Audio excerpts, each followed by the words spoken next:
যে পরিমাণ গরম পড়তেছে এই গরমে এই দুপুরবেলা যদি এক গ্লাস কলিজা ঠান্ডা করার মতো শরবত হয় তাহলে আর কি লাগে। হ্যালো এভরিওয়ান, চলে আসলাম আজকেও আপনাদের মাঝে আমি নতুন একটা কলিজা ঠান্ডা করার মতো শরবত দিয়ে।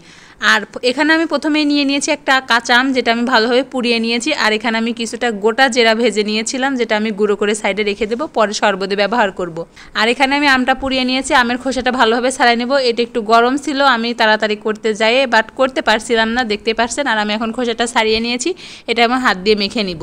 হাত দিয়ে মাখা হয়ে গেলে এর মধ্যে আমি দিয়ে দিব চিনি আর একটুখানি বিট লবণ, আর এরই সাথে দিয়ে দিব জিরা গুঁড়া। আমি যে গোটা জিরাটা ভেজে সাইডে গুঁড়ো করে রাখছিলাম সেটাই দিয়ে দিব। আর এই শরবতে কিন্তু জিরা গুঁড়াটা দিতেই হবে, এটাই হচ্ছে আপনার এই শরবতের মূল উপাদান।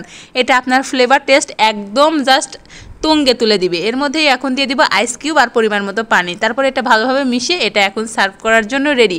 আর এটা কিন্তু বানাতে আপনার জাস্ট 5 মিনিট সময় লাগবে। অবশ্যই ট্রাই করে আমাকে জানাবেন যে শরবতটা আপনাদের কেমন লেগেছে। আশা করি শরবতটা সবার অনেক ভালো লাগবে। আজকের মতো এখানে বিদায় নিচ্ছি, আল্লাহ হাফেজ।